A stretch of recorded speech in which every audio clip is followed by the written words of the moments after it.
Hey guys, it's SJ and I'm here quickly for my month 16th post-op from VSG update.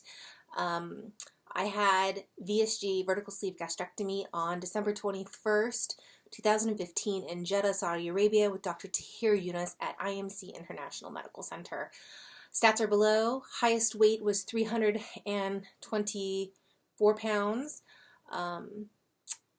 My surgery weight was 294.5 pounds, so I lost approximately 30 pounds pre-op, and then today my current weight is 213.6 pounds, so that's a loss of about 2.5 pounds from last month. So I am so excited because I have not had a loss on a update weigh-in day since December, since my 1 year post-op. I've been up for the last 4 months each month. So a couple things I've done to help with that is I've recently, in the last 10 days, returned back to a more low-carb, high-fat diet. I had done that in the very beginning, like within the first 6 months. And then I came to the US and kind of indulged for the whole summer. And then I returned back to Saudi and tried to get back on the horse. And it was a lot harder. And it has been basically since month 8. And so I decided, you know what, I really needed to, I started to think like, what were my basics? What did I go back to? And that was a large part of it, was that I was definitely under 50 carbs a day. And although I was shooting for 50 carbs a day, I wasn't hitting that. I was definitely going over several days a week for the last several months. So that's the first thing I decided to do. I also decided to up my fat. So I don't follow keto. I'm just not at a point in my life where I'm ready to do keto. It might happen in the future, I don't know, but just not at this point.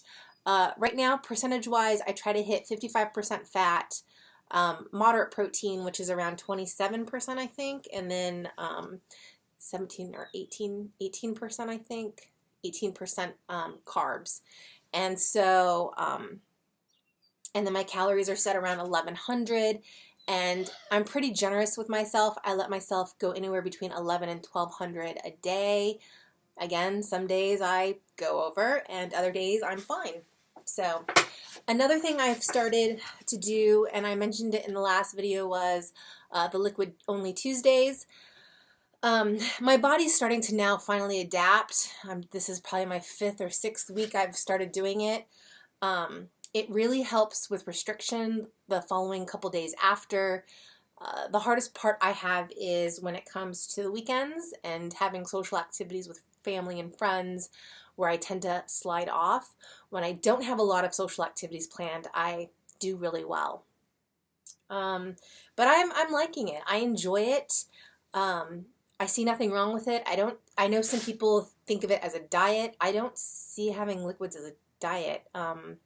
If that's what you thought the first 2 weeks of your life after getting surgery was, but for me, it's just a gentle reminder for my body, and it does really help with restriction, and I do really well on it, and so do several other people I know. And some people don't, you know, their bodies don't adapt, or they have a gain, or they feel deprived. So you just have to do what's best for you. There's no judgment, you know.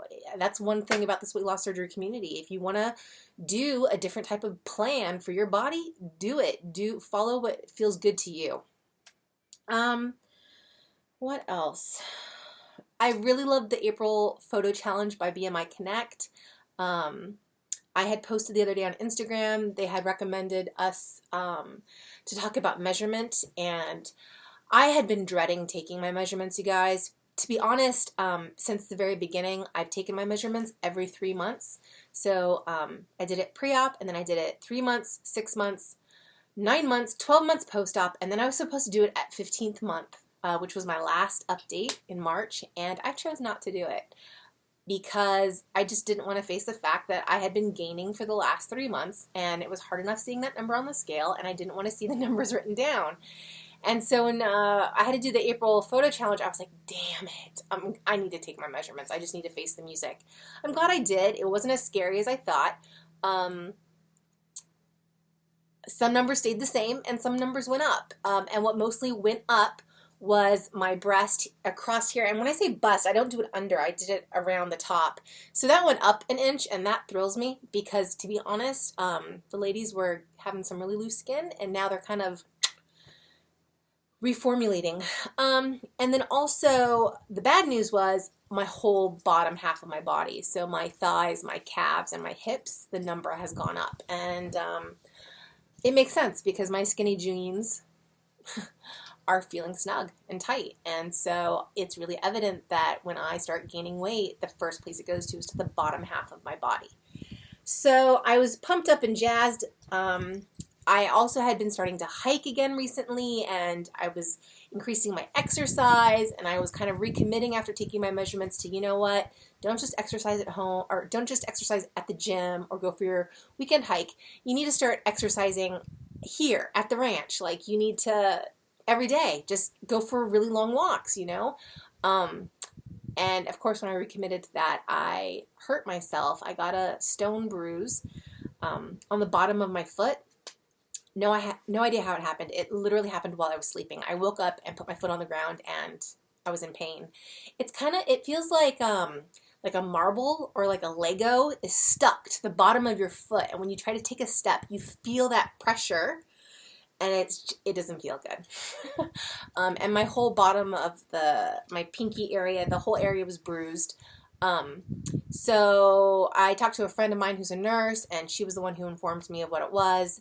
She suggested, to not exercise for at least 5 days, to try to do RICE, which is rest, ice it, elevate it, and compression. Sorry, it wasn't in order. And then she also suggested some, like an Epsom salt bath, and then ibuprofen, which I can't take. And then I also had some like Topricin, which is a really nice cream. So I ran into town and got some compression wrap and some Epsom salts. And I did that last night. And I got to tell you, it's 50% better already. So that has me really excited. And I'm hoping by next weekend, I'm just going to start walking, softly, slowly, and for a short period of time, and kind of testing out how my foot is, because I really do want to get back to exercise. Because what I've kind of learned is that over the last several months, even though I have increased my exercise, I haven't increased it enough. And I feel like one of the reasons, I just feel like my body it looks and feels leaner and more toned when I exercise, which is that's evident when you exercise. But sometimes with weight loss surgery, we focus on the food and we don't focus on the exercise component, and exercise is just as crucial as the food component. And I was so gung-ho. I went back and watched a bunch of my old videos from the first 6 months when I was just so into it. And I was, I still track my food every day, but I was tracking before I put food in my mouth. And so I knew what my stats would be that day. I've returned to doing that. I'm remeasuring all my food now. Even when I make a protein shake, I'm measuring the ounces of coffee I put in it or protein powder, and I'm not guesstimating how much milk. Everything's being measured. Everything's being scanned and logged correctly. And then exercise. The other thing I was really gung-ho on was exercise. And so I want to return to that. I'm really blessed right now that I don't have a job and that I have the freedom and flexibility to exercise every single day and really focus on doing some core things with myself, mentally, physically, emotionally. And so I'm kind of reinvesting in myself right now, which is good. I definitely went off track.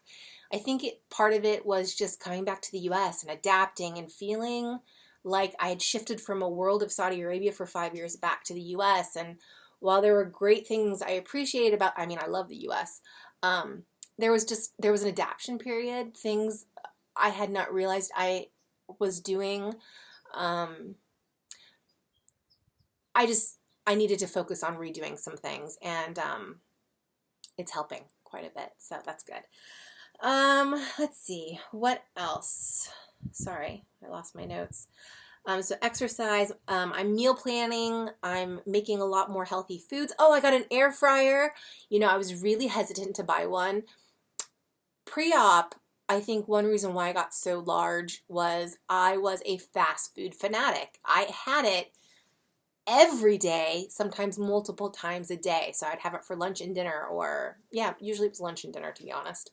Um, and so I was just a sucker for fried foods, you know, whether it was chicken tenders or French fries or whatever, you know, I was addicted. I was addicted to fried foods. Um, and so I was really afraid that if I got an air fryer, I would start yearning for those fried foods again. The good news is that hasn't been the case. And even today, when I was running around driving and getting some errands done, I had to get a snack for my niece and I could have just easily pulled into McDonald's. And I was like, no, we're going to go to Trader Joe's and I'm going to pick her up something in there and I'm going to pick up something for me too. And I ended up getting a little Volpe cheese stick wrapped around with prosciutto, and we got her some apple juice, and we got some dried mango, and you know, we got some healthy alternatives for us. So I still don't even desire those foods, which is so exciting.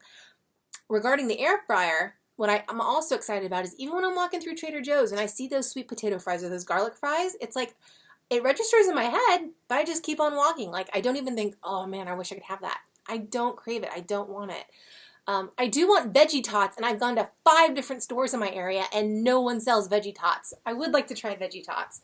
But what I have made in my air fryer are things like I bought some just regular chicken, plain chicken tenderloins at the grocery store, and then I breaded them with almond flour mixed with some spices, dipped it in an egg wash, and then coated it in pork rind dust. And then I flash froze it. And then what I do is I just pull one or two pieces out of the fridge, throw it in the air fryer, which requires no oil at all. It's kind of like a little mini oven that circulates air. And to be honest, the main reason I got it is our house is solar, and so we get all our electricity for free. And our oven in the house is gas, and so I wanted to prevent using the oven as much as possible so that we can use the free electricity because I don't have a job right now. And so it's been really amazing. I've made those pork dusted chicken tenderloins. Highly recommend you make them.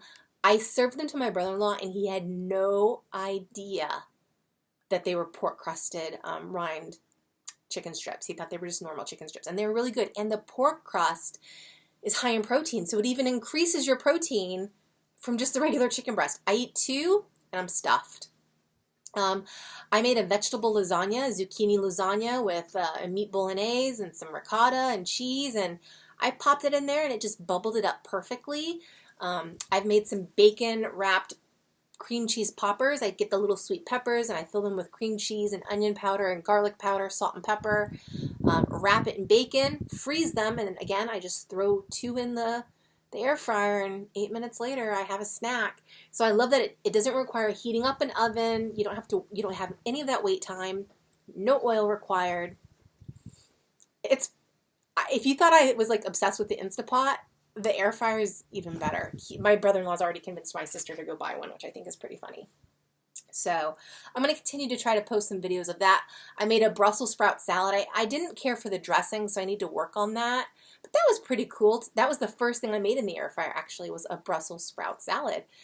And I can just throw regular Brussels sprouts in there with some bacon, and I'll have dinner in less than 10 minutes. It'll be done. Okay. Oh, I just deleted my note. All my stuff on there.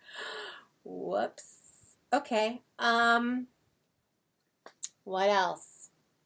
Air fryer. Oh, I had a couple NSVs. I went hiking. I posted some photos of that. And some of the wildflowers. That was beautiful. I was really proud of myself because originally it was an 8-mile hike and I had plans to go 4 miles in and 4 miles back. About 2 miles in, after 2 miles, my feet started to hurt, and I came back, which, I have a stone bruise from it. I did go buy new shoes, but what was cool, guys, is that the incline was so high. Like, if you saw the pictures of all of the surrounding mountains, I mean, I climbed. That was considered a moderate hike. There was definitely a peak, and that was a awesome feeling to have that. The second NSV, which I think is kind of funny, is I am totally comfortable running around town, doing errands, in exercise clothing.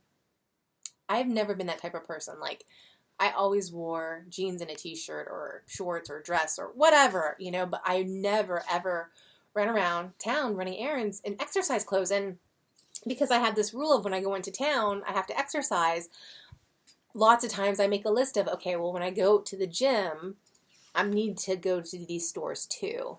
And I don't really care if people look at me and think, wow, she's got thick thighs in those leggings, or, wow, like, I don't care. Like, I feel totally fine and comfortable running errands in exercise clothes, to the point where, like, I feel I don't have enough exercise clothes and I want more.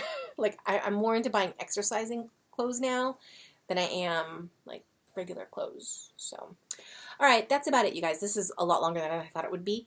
I will be going to the WLFSA event in Portland in May. If you recognize me and come up and say hi, I will definitely speak with you. If I don't recognize you or I don't know your name, please, I've never been to one of these events before, so just be gentle with me. But I'm looking forward to seeing a lot of people I already have met in the past, individually, and then also meeting so many new people. And that's about it. I will come back for my May update, hopefully with another loss, and I'll share with you what happened at the event in Portland. All right, guys, take care. Bye.